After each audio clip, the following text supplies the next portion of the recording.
This is my 79 Dodge D150 pickup truck. This is the gas tank. I took the sending unit out.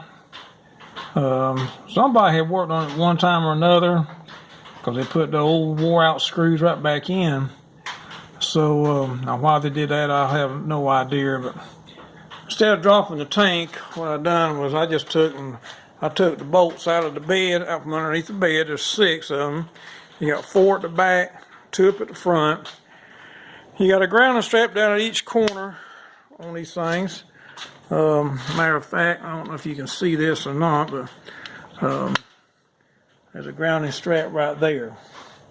So they got one on each side. You gotta take your hose loose. It goes for your tank filler to fill up your tank with. You gotta take that loose. And I went in and took the step bumper off just because it made it easier to slide the bed back. I had to slide it back just a couple feet, so I jacked it up. I had to take the back tires off, and I just pulled it back by myself. And it wasn't that big of a deal. I mean, like I said, I'm 61 years old, and I know if I can do it, pretty much anybody can. So went ahead and replaced the hose that goes to the fuel sending unit. Well, you got it out and got everything good and clear. Best to go and replace them hoses. Now the little vent hoses, I ain't worrying about those. I mean, you can replace those if you're trying to put it back all original, but I'm not worrying with that. And here is the sending unit. Now it wouldn't work at all whatsoever because what I've done to it. But what I've done, I took it apart. These little tabs right there. There's one there, and one up there. You can just bend those back, take that off. I took and cleaned all this up really good. There's a right here where this wire connects, right there. That right there. It was a rivet. And this right here on the end, that was a rivet. So I took and cleaned it up. It wasn't getting I used my own meter and I just wasn't getting anything. So I took and went to the hardware store, got me some of these little screws right here. I wound up using the brass color ones instead of the regular steel ones. Got them little copper or brass looking washers, and it's a 432 is what I use. They make a number 2 screw, but hardly anybody has those. You can order them, but they don't have them. Then I got the black ones are rubber washers. The gray ones are a fiber washer. So I got some small ones and some bigger ones. And on this front side right there, I had to put one of those fiber washers on the outside, because that's your 5-volt coming into the sending unit right there. The other end, where I got that other one at, that's the ground anyway, so you don't have to have one there. But in there, on the inside of this, it's a really fine wire. It's wrapped around this little piece of, I don't know what kind of fiber material, board-like thing.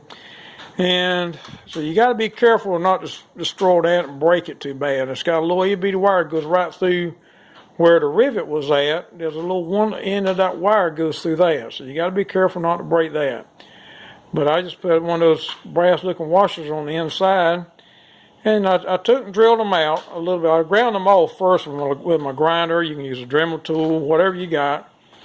And then up here on the other end, where it connects to right here, I finally got that where it would work. But the ground over here, I never could get it to work. That's your ground.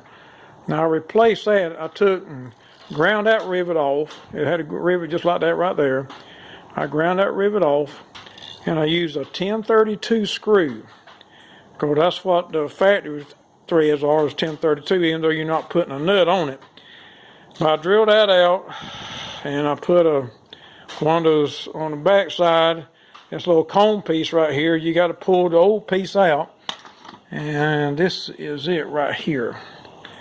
So I ground off the end of it, and I pulled it out. Had to drill that black piece out that black piece right there, that little cone-shaped piece. I had to drill that out also too to get that 1032 to come up through it. But then, like I say, I put a 1032 screw, put a good washer on. I cleaned that up really good where the screw went so to get a good ground contact. And then put a nut on it out here, and your ground wire just slides right on that. So, and believe it or not, it all worked. I was really surprised. I mean, of course, I ain't ever seen much I couldn't fix if I just sit down and think about it for a minute. And if you can get the little pieces, little small screws. I cleaned it all up and tried it with my own meter. It worked good. So I put it on the wires right there at the tank. Switched it on, worked it up and down. It's worked like a charm. So that saved me $100, even though these little screws and all that stuff like that was about $10 for that. And I went and ordered me the salt for the sending unit. Ordered that off eBay. It's coming from Vance. I think it's Vance Auto. He carries Mopar parts, reproduction stuff. I had to get that. That was $10 with free shipping. So still $20 with all the little screws and washers and everything, which hardware stores are really hard to get this stuff from. You can order offline and get it a lot cheaper. So I have about a little over $20 in it, and a repo sending unit was a minimum was $100, so all of them was $129 on up. A new old stock one was like $200, and I just ain't gonna pay that. They've gone completely crazy with new old stock stuff. But it's just one of these things. If you sit down and you think about it, you can pretty much fix a lot of this stuff.